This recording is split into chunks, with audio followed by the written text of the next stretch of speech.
that year or the year after, and I was sitting in class, and I remember some kids who I thought were my friends were laughing, and then all of a sudden, before I knew it, they'd pulled my scarf.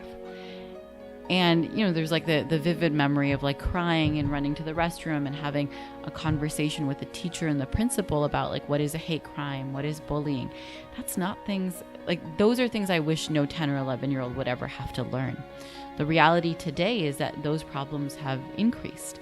According to studies that CAIR has conducted, over 50% of Muslim students in California public schools experience some type of bias-based bullying. For me, the most striking part of my experience as a young person going through bullying is that even despite it, for the next 15 or so years, I told people that it was really easy to wear a headscarf in California's public schools, that I never had any issues, that people were supportive, and that it was overall not a problem. And it was only through working with young people myself to teach them about bullying that I started to come to terms with the fact that I had also experienced it and then blocked it out for a very long time.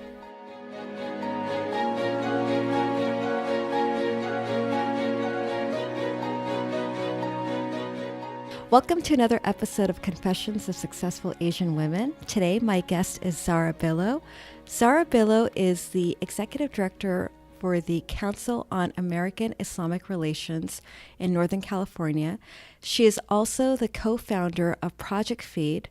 Zahra is a feminist. She is an activist, as well as she is a devoted Muslim. Zahra, thank you so much for joining the show today. Of course. Thank you so much for having me, Alia. Zahra, can you tell us a little bit about yourself? That's always a hard question to answer. I think in part because as leaders, we are, pushed to tell people about ourselves. And then as women, we are sometimes, taught to be modest or not brag about our accomplishments. I'll say that I am a daughter of immigrants who moved to the United States in the 70s seeking better financial opportunities. I'm a Los Angeles native. I moved to the San Francisco Bay Area a little over a decade ago to go to law school, and I did that K through JD. I didn't stop. I went kindergarten to law school. And after graduating from law school, I started work as the executive director of the Bay Area office of CAIR, the Council on American Islamic Relations. In my limited free time, I like to bake and eat dessert. I am a proud cat owner. And while in law school and to this day, I have the opportunity to coordinate a monthly homeless feeding program with a number of friends of mine. Zahra, you wear so many hats. You're being very modest. Which is the challenge, right? Exactly. I short sell myself, but I appreciate that.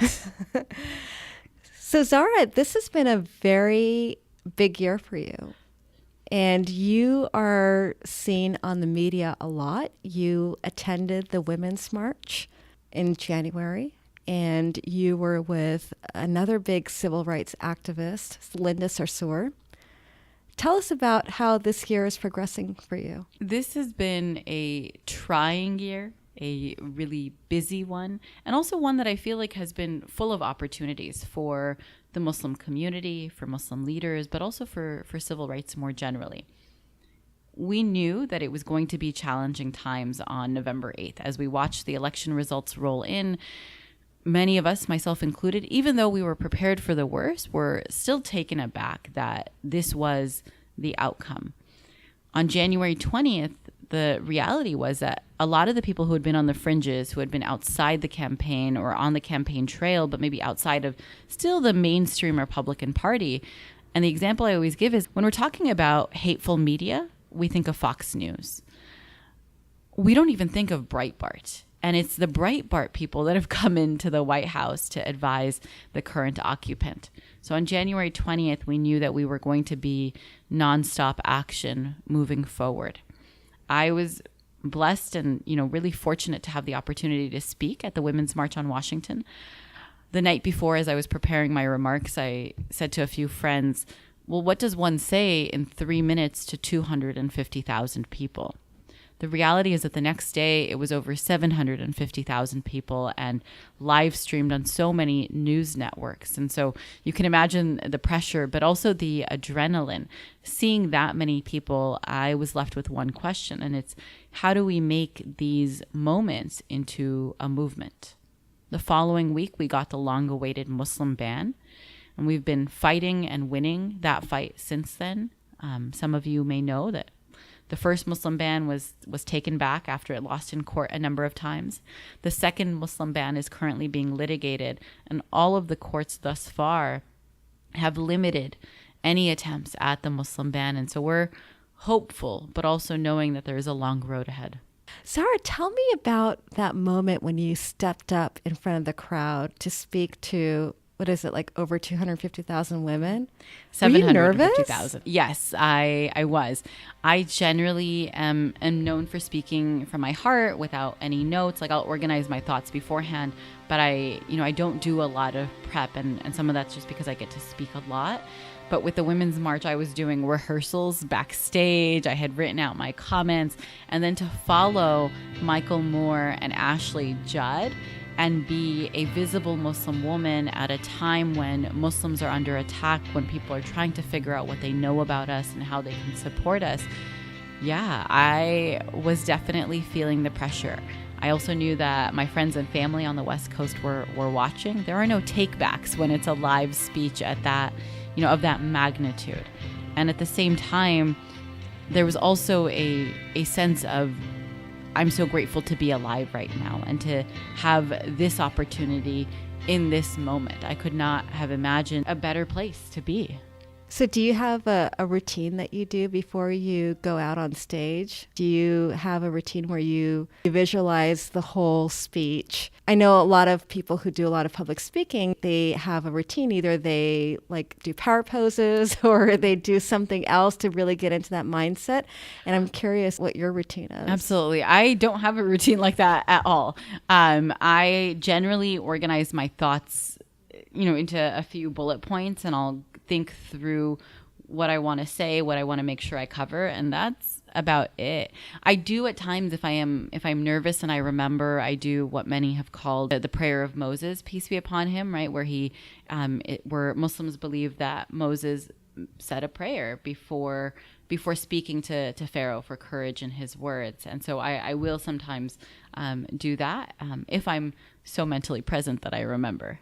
Awesome. So you and Linda Sarsour are two big names right now, two big Muslim activists in the United States. I think you're probably known around the world now. And when I think of you two, I wouldn't want to mess with both of you because you guys are fierce. You are strong. Did you ever see yourself becoming an activist as an adult? Did you ever think that one day you would become the Zahra Billoo? That sounds so funny out loud, the Zahra Billoo. Linda's a really close friend of mine. I've known her for a number of years, and I look up to her. I also don't envy the amount of backlash that she has received, particularly since the Women's March, is that we've seen, unfortunately, a really vitriolic effort to target her. And we would argue that there's a reason for that. It's because many right-wing anti-Muslim activists don't want to see visible, proud Muslim women, and in Linda's case, proud Palestinian women, doing well in the mainstream. Could I say that I envisioned myself as a leading activist when I was younger? I don't know that I could have imagined having the opportunities that I've had since coming to CAIR, and really since being able to serve the Muslim community and being at the forefront of that. I will say that I had what some would call activist traits when I was younger. I was loud, I was bold, I was stubborn. I wanted to make sure that I was at the protests, not just for the Muslim community, but for other communities. And so there is a pathway to get to where I am today. And for me, that meant I was involved in student government. I was involved in the Muslim Student Association. I was leading protests when I was in college against the then invasions of Afghanistan and Iraq. And so there isn't a formula, but there is a pathway. So I always think about you, and I wonder when, if you think back to being in elementary school, right? And as I walked into the CAIR office, I saw the sign on bullying. And I wonder, were you that person on the playground who spoke up against bullying? Or were you the reconciler? Or were you the mediator? I was the target. Right. So I started to wear my headscarf like experimentally around the age of 7, just because I wanted to try it out. Wow, 7 years old. And that's like, and I always like explain that to people because there's this like, well, why do girls wear a headscarf? At 7, I started to wear it because we went on the pilgrimage and we brought back a bunch of really pretty headscarves. And that was like that. And I wanted to be like my mom, who was in her then late 30s when she was starting it. And your mom didn't tell you like, Zahra, you need to wear the headscarf? No, I mean, I was 7. Like there was no religious basis for telling me that. Muslims believe that they should start to wear it at puberty, but 7, like I was definitely not going through anything at 7. And then around 10 or 11, I thought to myself, it's a little bit odd that I wear it some days, but don't wear it other days. Like I was kind of just experimenting with it. So I made the decision to start to wear it every day. And it must have been, that year or the year after. And I was sitting in class and I remember some kids who I thought were my friends were laughing. And then all of a sudden, before I knew it, they'd pulled my scarf. And, there's like the vivid memory of like crying and running to the restroom and having a conversation with the teacher and the principal about like, what is a hate crime? What is bullying? That's not things like, those are things I wish no 10 or 11-year-old would ever have to learn. The reality today is that those problems have increased. According to studies that CAIR has conducted, over 50% of Muslim students in California public schools experience some type of bias-based bullying. For me, the most striking part of my experience as a young person going through bullying is that even despite it, for the next 15 or so years, I told people that it was really easy to wear a headscarf in California's public schools, that I never had any issues, that people were supportive, and that it was overall not a problem. And it was only through working with young people myself to teach them about bullying that I started to come to terms with the fact that I had also experienced it and then blocked it out for a very long time. Wow. So you didn't even know that this had happened to you? It's like I didn't connect the dots. Like I didn't understand it, even though I will say that like in retrospect, I think that contributed to like my now present bold personality, because I understood that I needed to speak up for myself. But no, I never saw myself as a target of bullying or, understood what was going on until I started to talk to young people today who were experiencing what I experienced so long ago. You mentioned that as women, it's very hard for us to talk about our accomplishments or even toot our horn. Mm-hmm. With the work that you're doing with CAIR and all the activism and being out in the forefront, did your parents ever have an issue with you pursuing this path? I am really blessed to have parents who've been incredibly supportive. Just as I was walking into talking with you, I saw that my mom had shared the Facebook fundraiser that I created for CAIR last night. So I credit them for where I am today, and the fact that I went to law school, that I felt comfortable in my voice, and that I now have a career where my full-time job is activism and advocacy. The limitations, I would say, that I think arise in conversations with my parents are really around my safety. They worry that their daughter being so visible at a time when Muslims are so hated, both by right-wing extremists, but also by some government officials, could lead to consequences like my being disappeared, to quote my dad a few years ago, or that, I should make sure that I'm really private about where I live and who has my address and those types of things. But that's about it. And I think those are reasonable concerns, and they generally keep me in check from being too reckless. I was thinking about that as I was coming here, because even coming into the CAIR office, I had to push a buzzer for me to get entrance. Mm-hmm.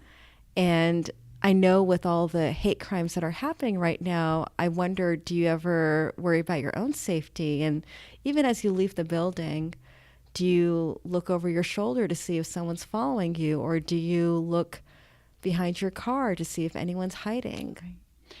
A few years ago now, I remember a call I received from some of my staff members who said they're like, Zahra, we opened the mail, as they usually do, and there was a white powder inside.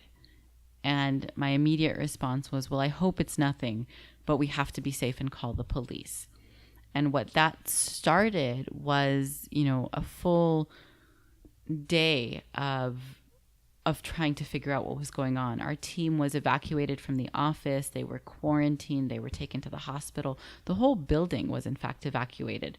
We were kept out of our office for about 24 hours.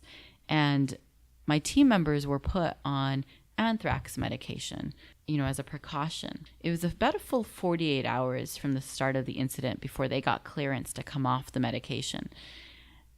That was when I think it really hit close to home. We've known for a long time that there is a history in this country of Black churches being burnt down, of anti-Semitic attacks on Jewish institutions. Even getting into the ACLU building these days has high levels of security required.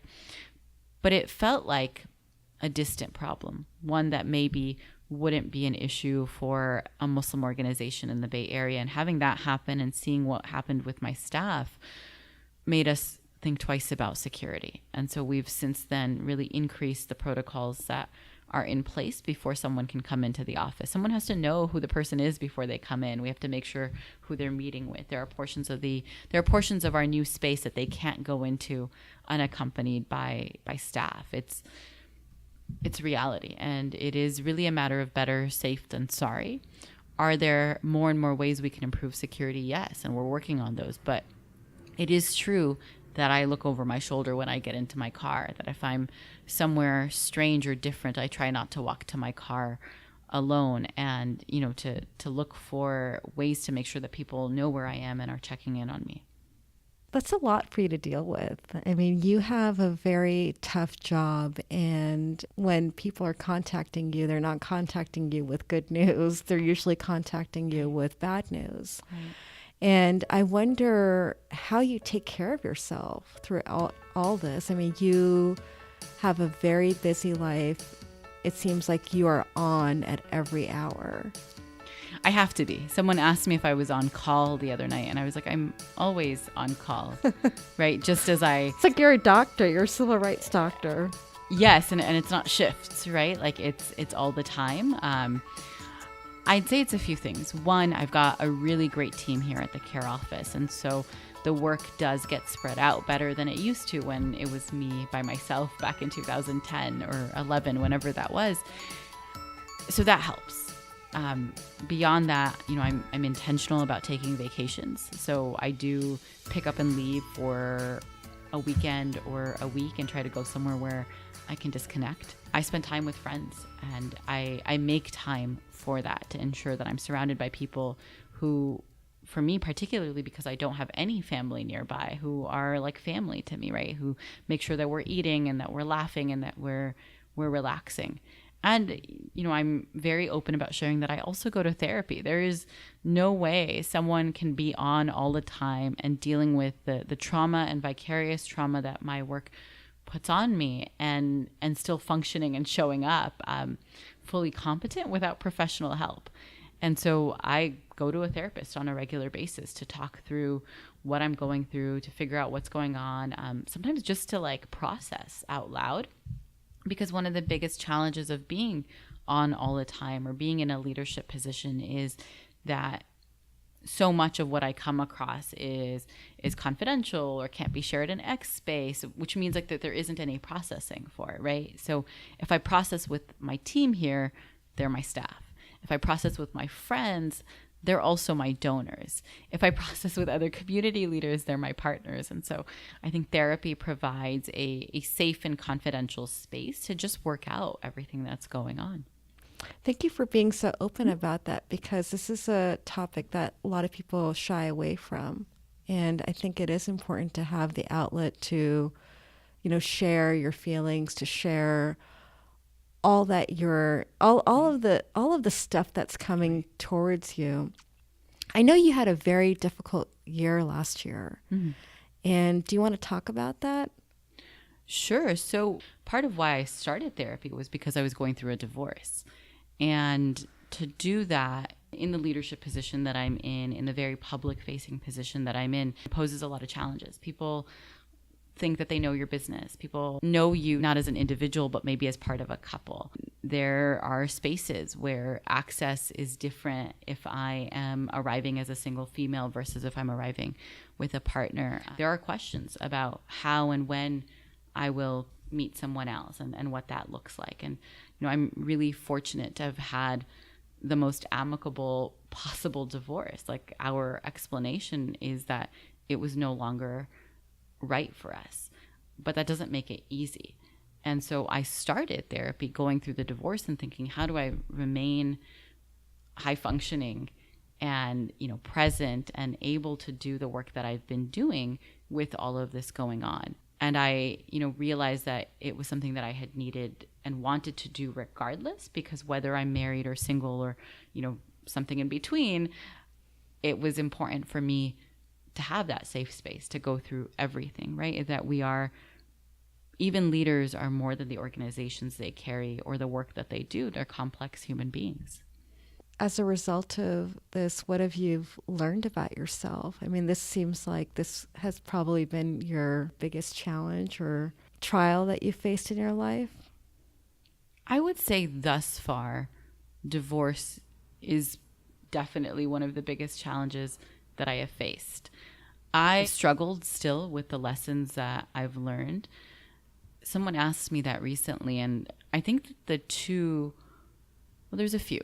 So one of them is that nothing is permanent. That as a person of faith, I believe that God is permanent and that all permanence comes from God. And so I shouldn't take anything else in my life as permanent, whether it's, how long my parents will live or which job I'm at right now or my marriage in that case. And when I could truly comprehend that, I could understand that this is part of the journey. Other lessons are that I am stronger than I give myself credit for. It's challenging to think that I lead an office of CAIR, and still that last year was really hard for me, but that I succeeded and excelled in other ways, right? That I started off 2017 by speaking at the Women's March on Washington, by being part of the coordinating team that was leading the fight against the Muslim ban at San Francisco International Airport, that I traveled outside of the United States 4 times and got to see Cuba and Turkey and a bunch of other places that I hadn't been. And so really learning how strong I am, I think was a different lesson from this. And then the third is that family and friends are oftentimes what carry us through the hardest times. Whether we're talking about a difficult day at CAIR or a health crisis or family and divorce, those are moments when we learn who we can really lean on. Well said. Are you very close to God? I think that I am close to God, but also mindful of the need for ongoing investment in that relationship. One of the reasons I love working at CAIR is because we are a Muslim civil rights organization. I spend at least 10 to 20% of my week in places of worship, doing advocacy and activism. I get to attend prayers every day in the month of Ramadan, both for my personal benefit, but also as a part of work. And so for me, the advocacy work that I do is part of the investment in my relationship with God. But I wouldn't claim that it's a perfect relationship or that I'm as close as I can be. I think, like many people, I am working on it. You do a lot of baking. I do. And I love seeing all your pictures of the fabulous cakes that you've made for foster children. How did you get involved in that? I have a sweet tooth, like plain and simple. I really like dessert. And I think for as long as I can remember, I've made brownies or cakes and done different things to manifest that sweet tooth in my home or with my family. A few years ago, though, it was getting to me that I was working a lot. And I still do work a lot, but the challenge I was facing was that I would leave work and work would come home with me. That my thoughts about what's going on, whose civil rights are being violated, who's stuck at the airport, the children that are being bullied, that would stick with me. And I couldn't find ways to stop myself from thinking about it. And so as an experiment, I signed up for cake decorating classes at Michael's. I took all 4 of the offerings that they had at that time. And so I think it was in total maybe 16 weeks of instruction. Just once a week at nighttime, we'd like have homework. We'd come to class and decorate. I was hauling like frosting around in my car all the time. It was great. And I found that when I was baking, whether it was like mixing the ingredients or frosting a cake, I was not thinking about civil rights. And that was good for me because it meant it's therapeutic. It was therapy before I started going to therapy, and it was a different kind of therapy. Like I still do it and I still enjoy it, but it was what worked. And it also meant, I realized, of course, that it meant that when I did then resume thinking about civil rights, I was refreshed. Like I had the necessary break. I could breathe. I was also happier because I'd had dessert.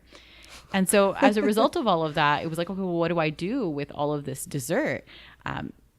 I live by myself. Who else is going to eat it? My office, they humored me for a while. They would eat everything. And then eventually everyone went on a diet. And I was like, what do I do? And so I found this great organization. A friend of mine actually found them and sent me their way, called Cake for Kids. And what they do is they pair up volunteer bakers with foster agencies and families that have kids who are celebrating birthdays. And they identified a problem. And it's really that for foster children, no one's giving them a personalized birthday cake. And so the rules are, we bake the cakes at home. They have to be entirely homemade. We always have to put the child's name on it so that they know it was personally made for them. And then we actually never interact with the children. So we're always interacting with an intermediary who then delivers the cake, which is necessary for the child's security. But as a result, I've had the opportunity to do like a Spider-Man cake, a rose cake, all sorts of different types of cupcakes. I've seen them. They're gorgeous. They look professional. I still get the joy of baking. I get to disconnect from civil rights for a little while, and I'm not gaining any weight when I'm doing it. And so, but are you really licking fun the bowl? Charity. Are you licking the bowl? If I'm not fasting, then yes, I am licking the bowl. But that's better than eating the whole cake. Right. For people who are interested, I know that they have people can sign up in the East Bay as well as San Francisco and the South Bay, and so they're always looking for more bakers. It's a really enjoyable thing to do. Are you able to see the children as they receive the cake? We don't. We never get to see the children, and I think that's one of the disconnects about it. Is it would be ideal to be able to see the children, but for safety reasons, it makes sense that random bakers don't get to meet random foster children, right? Is that they have to take into consideration the various realities of children who are in the foster system. We do sometimes receive thank you notes from the children as well as from the parents. And so that's nice. And there's a shared community around the people who do this. So the annual fundraiser for Cake for Kids is probably one of the most fun fundraising events I've ever been to. What they do is they take 50 of their best bakers who all bake for the fundraising event. And your ticket of $25 or $30 gets you a really basic dinner, but also the opportunity to sample all 50 cakes. Yeah. I was wow. Talk about a sugar high at the end of the night. Right? I mean, I think that reasonably I've been able to get through like 35 or so, but like by the 50th cake, I'm done. So you do a lot of nice things for others. Has anyone done anything nice for you? Like, has there been a gift that you received that really touched you? People are so loving and supportive that it's hard to name just one thing, but it's definitely something that reminds me of why I do this work. Is that I don't do it for the glory. I don't do it for the money. And I don't do it for nice things either. But when people do nice things, there's something about that can be really motivating. 2 examples from just this year that I think really stand out are a couple of weeks ago, the Women's Committee at the local mosque was having their annual conference, their 10th annual women's conference. And every year they'll honor a few women for different reasons. And so this year they surprised me by honoring me. And they didn't tell me, right? So it was like I was showing up to speak on a Friday night and they said, oh, well, we'd also like to honor you. And so they do it right there. But it wasn't like a plaque. And plaques are great. That's not to say plaques are not nice. It was purple signed and encased boxing gloves as their way of showing appreciation for how much I fight for the community. And purple is my favorite color. And I was like, that is going to look so different compared to the usual awards. But it was like they had all signed these purple boxing gloves. And they felt like that was like the right thing. And in that moment where we were winning the fight against the Muslim ban, that was amazing. And it was so thoughtful, right? Another thing is people know how much I love to eat, but also that I don't cook. Like I bake, I don't cook, which will make meeting my next partner challenging, but maybe I shouldn't say that on the podcast. After the first Muslim ban was signed, and some people know that there was a lot of food brought to the airport for the protesters, is that it was these like massive buffets. People said, don't leave the airport to go get food. Keep protesting. We'll send the food. So it was signed on a Friday. Saturday, Sunday, we were at the airport. Monday, we were at the airport again, some of us. And in that week, like no one had time to eat. Like I remember my life that month was wake up, roll out of bed, put some clothes on, go to work, come home, roll into bed, like with my clothes still on. Community members just started cooking for us. Like it was a thing where they had a sign-up sheet and different women in the community were bringing us 3, 4, 5-course meals to the office on a daily basis for a month. Essentially what they were saying was, you do you and we will feed you. And that wasn't just about them doing a nice thing for me. That was about them doing a nice thing for the whole office. We knew that any given day of the week, we didn't need to go out for lunch because someone had brought us salad and entree and dessert, and that they were doing that without us even asking, that they saw what we needed and they stepped up really quickly to make sure that we were taken care of. We're in a time right now where the country is very divided and there are a lot of sides, people choosing sides. How do you think we can create more reconciliation and community in this environment? That's hard because something that's really stood out to me post-election is that the veil has been lifted on people who were quietly racist or quietly willing to antagonize other targeted communities. And I don't know that I'm at a place where I want to build community with white supremacists or with homophobes or transphobes or anti-Black individuals. There are some people who do, and I commend them for having that desire and that patience. So if we put aside those people, I think that the way we build community is by focusing on the voices that we're not otherwise connecting with on the same side of the issues that we're on. Thinking, for example, of Asian American communities, or my own family at the very least, is that we really aspired to the model minority myth, which meant that in some ways we aspired to whiteness and assimilation. We didn't invest in our relationships with Black Muslims or with the Black community in general.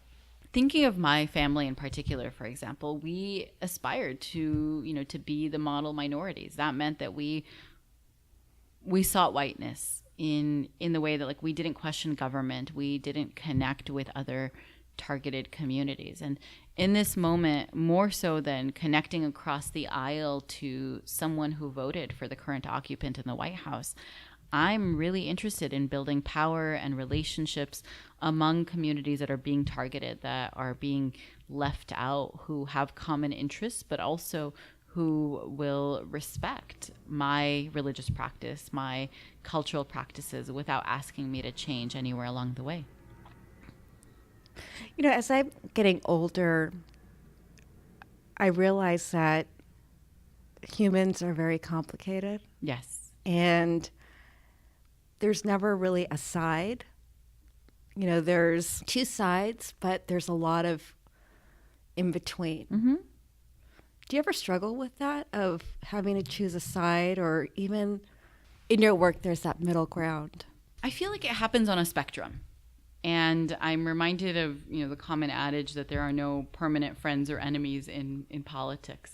When we look at how white feminists cheered on the invasion of Afghanistan for the sake of liberating women from the Taliban, versus how libertarians have been really great about challenging the use of drones and surveillance in our country. I think those are, some of the more recent examples of where people surprise us or defy our expectations. And so I agree with you that there aren't sides, but I think that there is at times right and wrong.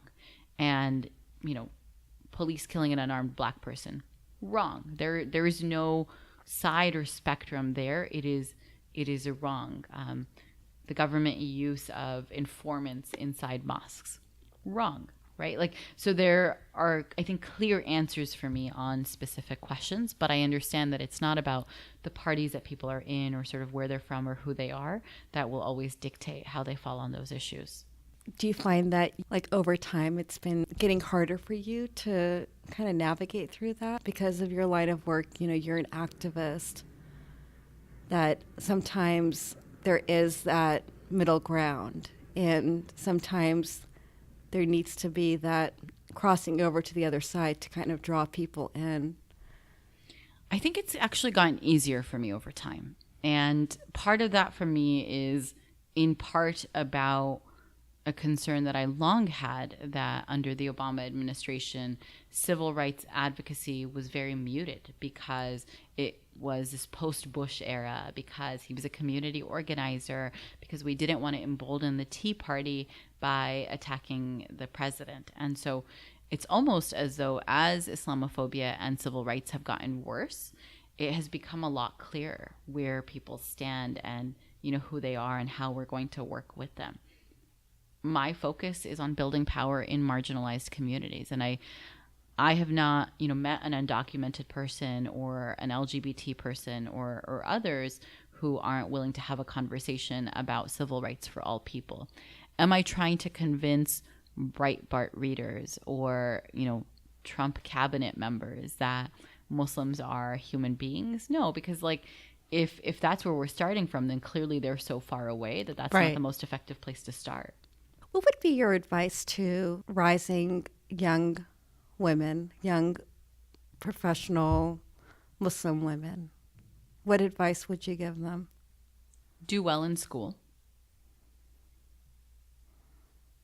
Work really hard. Not just inside the classroom, but also outside the classroom to build relationships and networks. And that patient perseverance does pay off. But it can be challenging along the way to feel like we're not making an impact or no one's listening or, you know, what's the point? And it's the continuing to try. It's that squeaky wheel, right? Like that's what people need to be doing. Do you ever get asked to mentor? I don't formally get that ask a lot. I do hear from a lot of people who will ask to pick my brain or who want to have a meeting about something, or will say, can I reach out to you? But I don't know that I get that specific ask a lot in that construct. So how would you define success? As a person of faith, I'm constantly thinking about, why am I doing this? What's the purpose? Are we going to win? And for me, like at its core, success is in the effort.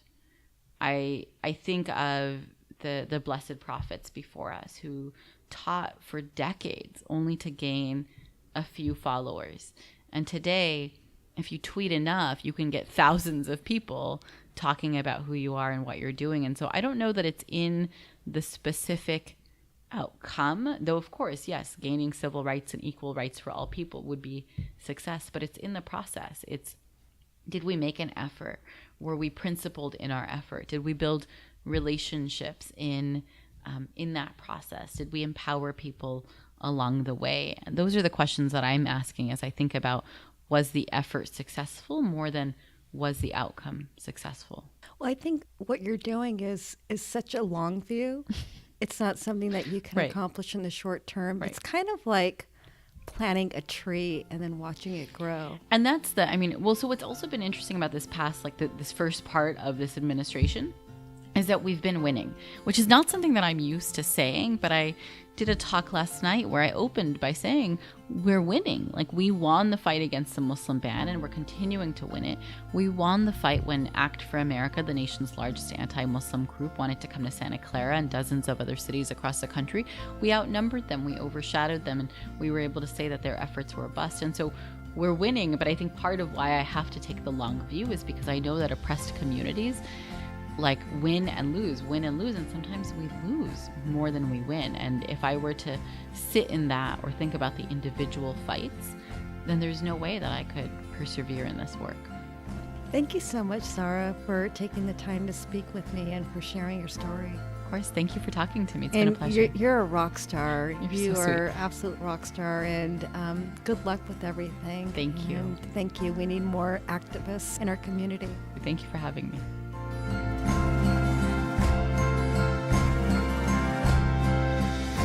I hope that you got some revealing confessions to help you in your journey to success. To nominate a guest on this podcast, send an email to info@confessionsofsuccessfulasianwomen.com.